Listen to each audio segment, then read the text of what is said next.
Bom dia a todos, bom dia a todas, bom dia para você que nos assiste pela Pop TV em Sobradinho e Porto Alegre. Sejam todos muito bem-vindos e bem-vindas a mais um ICL Mercado Investimentos. E hoje a gente tem um programa especial, vocês estão percebendo que eu estou mais baixinha aqui. Então vamos logo revelar essa surpresa, porque eu não estou sozinha e eu não vou dar bom dia para o Diego, porque eu vou dar bom dia para uma outra pessoa que está apresentando o Mercado Investimentos hoje comigo por um motivo mais do que especial. Roberta Garcia, seja muito bem-vinda. Obrigada, Débora. É um prazer estar aqui pela primeira vez neste programa de que sou fã, que é o ICL Mercado Investimentos. E o programa de hoje é especial porque a gente vai falar sobre empreendedorismo, sobre autocuidado e também sobre educação com propósito. E a gente vai conversar com uma convidada que vem de Paraisópolis, que fica na Zona Sul aqui de São Paulo. Débora. E essa convidada tem mais de 15 anos de experiência no mercado de luxo, então vamos tentar falar sobre isso também. Passou por Swarovski, passou por Marta Medeiros e ela resolveu empreender na quebrada. Então vamos entender e conhecer essa potência que está aqui com a gente. Pois é, o nome dela é Tati Cruz e ela é fundadora da Galáxia Beauty, da Galáxia Academy e também é cofundadora do Legado Paraisópolis. Tati é uma potência e também uma presença mais do que especial aqui no Mercado Investimentos. Tati, seja muito bem-vinda. Muito obrigada, Roberta. Obrigada, muito obrigada mesmo por estar aqui. Acho que o que vocês estão criando e movimentando a partir desse programa é surreal e eu tenho certeza que vai mudar ali o eixo quando a gente fala de empreendedorismo e realmente promover transformação. Sou muito fã de vocês. Boa. E Debs, daqui a pouquinho a gente vai revelar por que esse programa é especial também, hein? Exatamente. Mas a gente vai revelar só aí. No final. Vamos lá. Bom, Tati, você cresceu em Paraisópolis, né? E até uma das maiores comunidades do Brasil. E como essa vivência levou você à trajetória do empreendedorismo? Qual que foi o gatilho aí, o ponto de partida, o start de tudo isso? Como a trajetória levou a esse empreendedorismo, a essa vontade de empreender? Sim. Eu não cresci especificamente em Paraisópolis, eu cresci em uma comunidade ao lado de Paraisópolis, né? Então eu brinco que eu não sou cria de Paraisópolis, mas eu estou sendo criada por Paraisópolis. E a minha vida sempre foi voltada para o empreendedorismo, vendas, gestão, mas sempre no mercado de luxo. Então eu comecei a trabalhar no mercado de luxo muito nova, assim, com 18 anos eu já trabalhava em um dos maiores shoppings de São Paulo, então passei por Iguatemi, Cidade Jardim, JK, todos esses shoppings que a gente conhece. E aí, no pós-pandemia, eu fiquei incomodada de estar em alguns lugares, de começar a ouvir algumas pautas, de começar a ouvir as pessoas falando de empreendedorismo, mas e sempre de uma forma voltada para a comunidade, favela, sobre desenvolvimento, mas numa ideia muito fechada, como se eram coisas pensadas numa caixinha para levar para aquele território. E aí eu olhei e falei, gente, eu acho que eu posso contribuir muito mais. E aí o meu despertar empreendedor mesmo, de colocar a mão na massa, de resolver, de tentar movimentar o sistema, mesmo me achando muito pequena, mas através de conexões, veio a partir de, depois, né, da pandemia de Covid, de como eu poderia ajudar aquela estrutura, porque eu entendi que a gente poderia fazer muito mais dentro da rede que eu já trabalhava, mas para fazer conexões, sabe? Mas não para as pessoas de fora pensarem no que era interessante para dentro do território, mas a gente poderia pensar em camadas dentro do território para como para fora. Muito bom, Tati. Interessante você falar dessa visão de uma empreendedora da quebrada, né? Que certamente tem outra visão de uma empreendedora de lugares mais privilegiados. Agora, você fala muito sobre formar empreendedoras e não vendedoras. O que isso significaria na prática, já que o produto final é a venda, né? Exato. Acho que o principal produto é venda para absolutamente tudo, né? A gente se vende o tempo todo. A gente está se vendendo o tempo todo para absolutamente tudo. Então, acho que venda deveria ser uma pauta importantíssima para qualquer negócio ou para qualquer pessoa. Mas quando a gente fala sobre empreendedoras, passou muito por uma questão minha, assim. Então, eu olhava, eu falava assim, eu cresci numa periferia, eu sou filha de empregada doméstica, de uma mãe solo, né, de 5 filhos. Então, toda essa dificuldade, a gente vai ver ela refletida em várias outras comunidades também.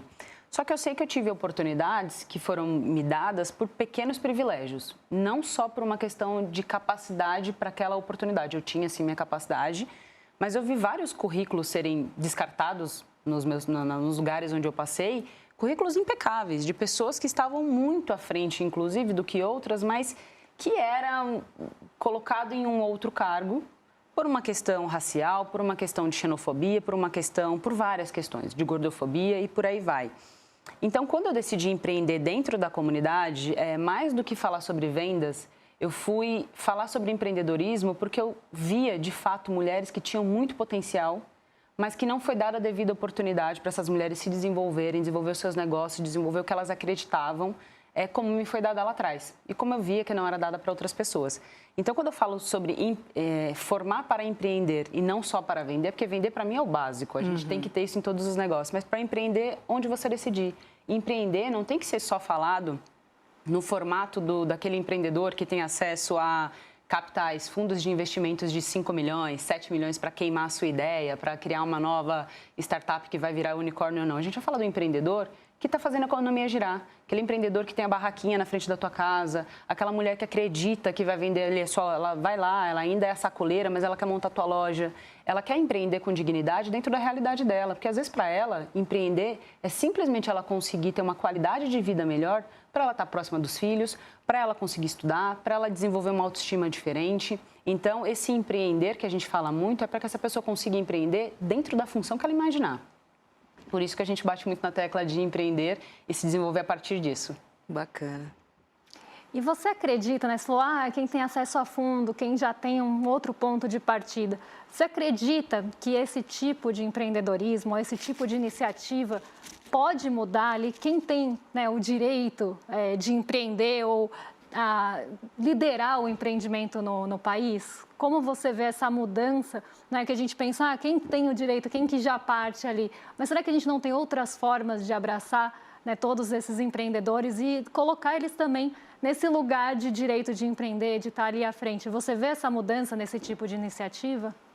Eu sou uma pessoa extremamente otimista para absolutamente tudo. Eu tenho essa tendência a ver a vida realmente com muito otimismo para tentar a gente conseguir sobreviver. Mas neste ponto, eu acho que a gente ainda tem muitas pessoas que são detentoras de poder tendo acesso a esses capitais e elas não estão interessadas em realmente resolver ou fazer com que esse valor, né, com que esses fundos eles cheguem a realmente quem precisa. E a gente tem sempre alguns intermédios no meio do caminho, né? Então, quando a gente fala de empreendedorismo periférico, é sempre visto de uma forma muito caricata sobre o que a favela precisa ou deixa de precisar. Você não vai ver ninguém discutir sobre tecnologia, sobre investimento dentro da comunidade, a não ser que seja uma empresa que já teve acesso a esse crédito, que é uma pessoa que já é detentora de poder e de vários privilégios e que ela também está se aproveitando disso no meio do caminho. Então, quando a gente fala de território periférico, existem dois pontos, né? Eu falo muito isso dentro do legado, que a gente virou a soja. Então, assim, commodity, então quanto mais sofrimento, quanto mais pobreza tiver, é aí que vende mais, é aí que vários outros fundos acabam ganhando dinheiro para poder falar que está investindo em educação, mas não numa educação transformadora, não numa educação que essa pessoa ela realmente queira desenvolver a partir dali. Então, a gente não precisa nem ir muito longe. Você vai ver vários cursos que são feitos para territórios muito próximos a comunidades, que é sempre do mesmo. Cuidador, manicure. Não que essas pessoas não possam ser excelentes no que elas vão desenvolver, mas você acha que realmente é só isso que a gente pode desenvolver dentro de um território? A gente fala especificamente da comunidade de Paraisópolis, a gente está falando de quase 180 mil habitantes. A gente quer formar só manicures? A gente quer formar só cuidadoras? Não. Então, eu acho que é muito dentro do que a gente pode fazer enquanto sociedade. Eu acredito muito mais nessa união, onde você vai pegar um empreendedor que ele realmente está disposto e disponível para fazer aquilo acontecer, ele está disposto e disponível a realmente conversar, dialogar, trazer para próximo parceiros que têm um olhar muito alinhado com propósitos. Então, no nosso caso, enquanto legado, para a gente conseguir acessar esses territórios, a gente foi fazendo com parcerias mesmo. Então, o ICL, o Eduardo, o Rafael, que são muito parceiros nossos, conhecem a nossa luta desde sempre, eles conhecem e acreditam, eles têm um propósito alinhado. Quando a gente vai buscar algum investimento também, tem que ter um propósito alinhado. E aí eu acho que as coisas vão caminhando dessa forma. Então, o meu otimismo ele vai ainda a partir de pessoas que estão dispostas a fazer isso, mas não das grandes corporações. E, Tati, fico pensando aqui, né, nas pessoas que têm vontade de empreender. Não basta só ter vontade. Não. Né, assim, porque muita gente fica nesse caminho. E queria que você desse algumas dicas para as pessoas que estão nos acompanhando, que têm vontade de empreender, e queria que você fizesse um paralelo, principalmente com o momento econômico que vive o nosso país. Você indicaria um investimento num negócio agora? E, em caso positivo, quais seriam os principais cuidados? Quais seriam as principais dicas que você daria para os futuros empreendedores? Eu acho extremamente difícil, assim, sabe? Inclusive, pegar essa pauta de que para empreender basta querer. Acho que o meu maior concorrente, as pessoas me perguntam muito, qual que é o seu maior concorrente, né? E aí eu sempre vou falar grandes marcas como produto, voltado para a Galáxia Beauty, mas o meu maior concorrente hoje é simplesmente uma questão de realidade e sobrevivência. O meu maior concorrente hoje dentro do Legado, dentro da Galáxia, dentro do Clique, que é um projeto que a gente apoia também dentro da comunidade de Paraisópolis, é a realidade e a questão de sobrevivência dessas pessoas.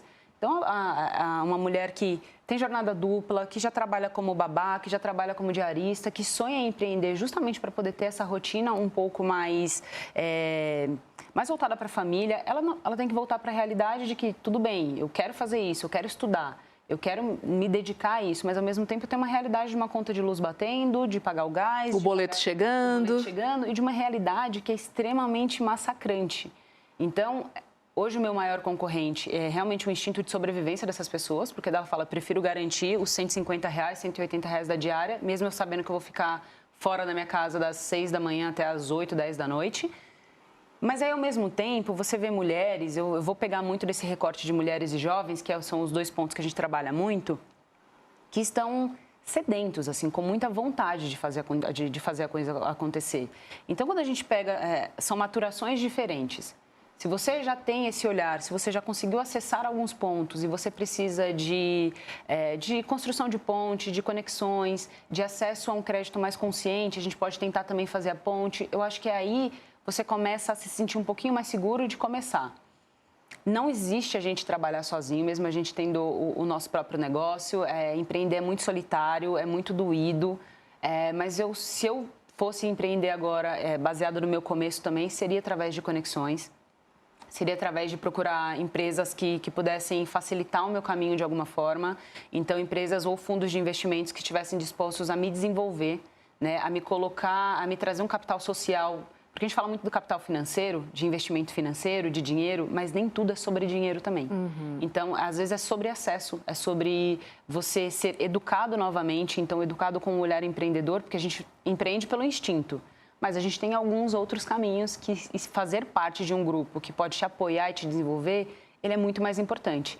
Então, se eu já passei de uma maturação, que eu não estou perdida entre vou empreender no instinto de sobrevivência, e já passei dessa fase, e aí estou decidida, quero fazer transformação, meu negócio ele faz sentido, estou decidida a me dedicar, aí eu buscaria realmente um grupo de apoio que pudesse me desenvolver enquanto empreendedor para a coisa não ser tão doída como empreendedor solitário.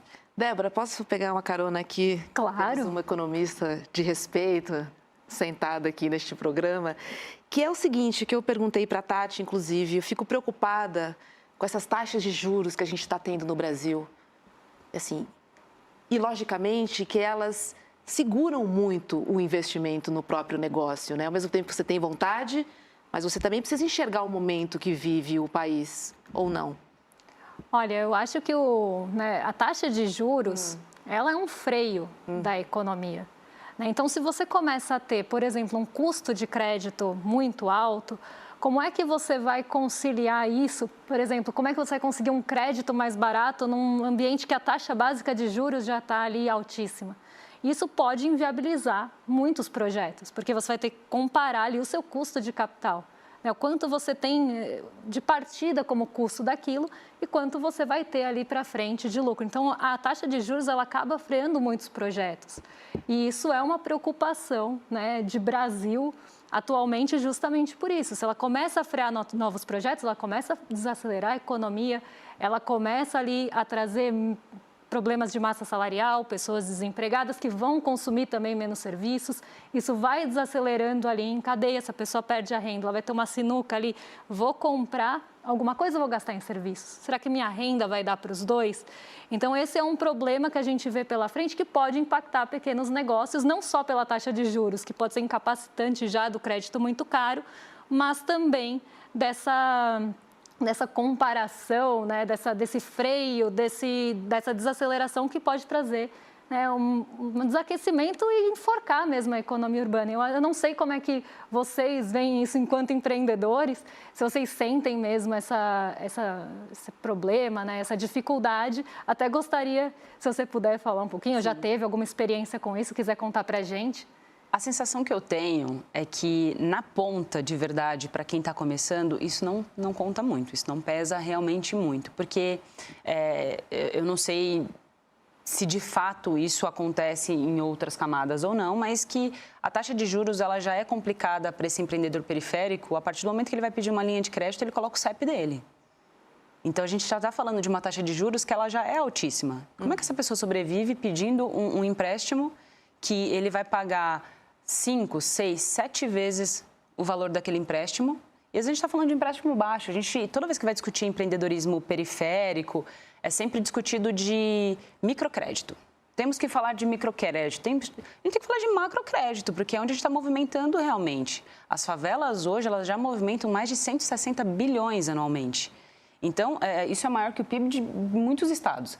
E aí, quando você vai ver esse acesso ao crédito, às vezes é um acesso a um crédito de R$2.000, de R$3.000.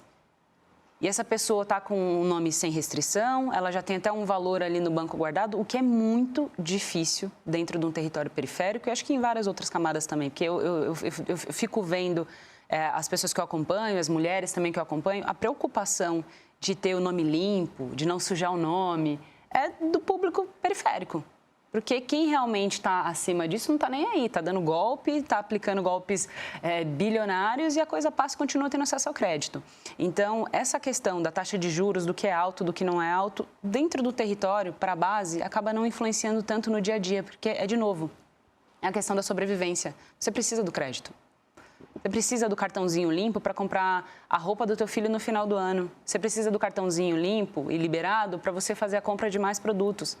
É muito interessante a gente falar sobre não misturar, né, o fluxo de caixa pessoal com o da empresa, mas é a realidade, as pessoas precisam começar.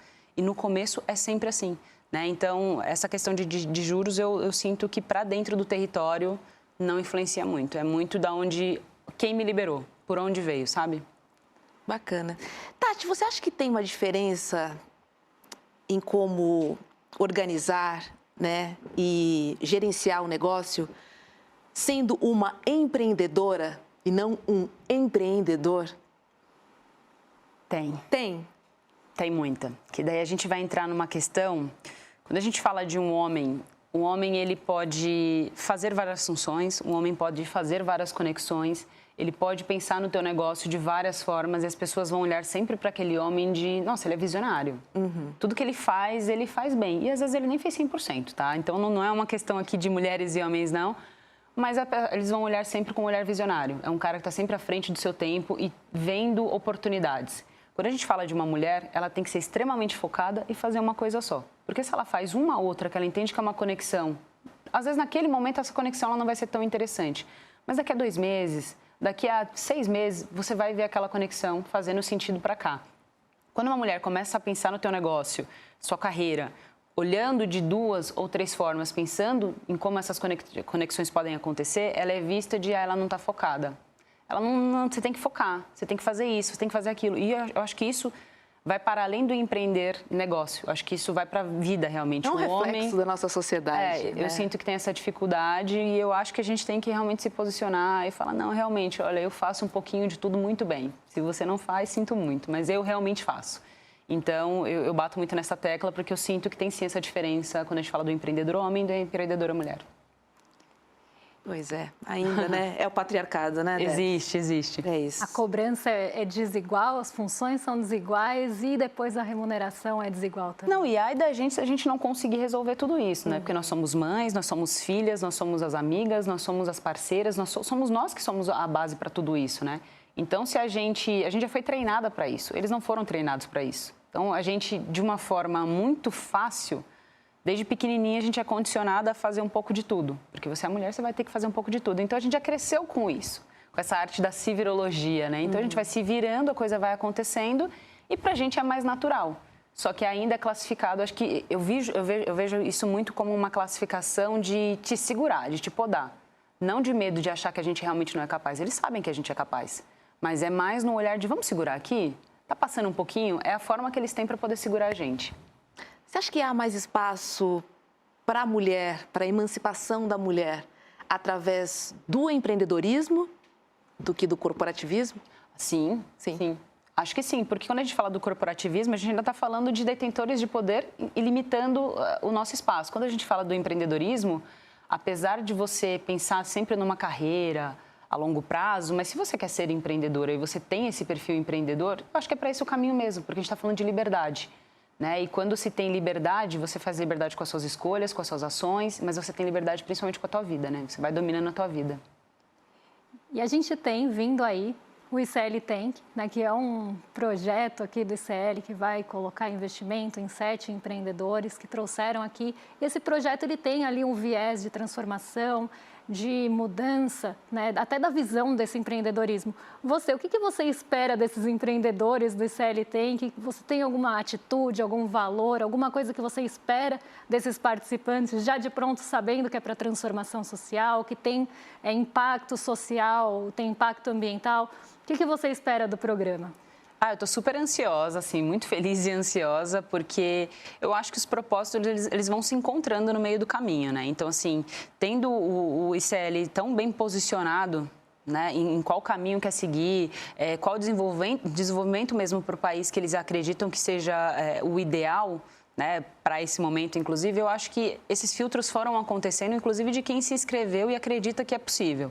Então, eu não tenho dúvidas, não sei quantos inscritos foram, quantos aceitos foram, mas eu não tenho dúvidas de que são pessoas que realmente querem promover transformação, querem promover territorialidade, querem promover cultura. E aí eu acho que é um grande acerto, assim, de poder investir, de poder desenvolver essas pessoas, de trabalhar com essa comunidade, porque é quem faz a diferença lá na ponta, né? Quando eu falo de ser otimista, é neste ponto. Então, eu acho que o otimismo ele tem que vir de pessoas que acreditam e falam, vamos desenvolver esse negócio, porque desenvolvendo esse negócio, ele vai conseguir desenvolver essa comunidade e aí a coisa vai crescendo em cadeia.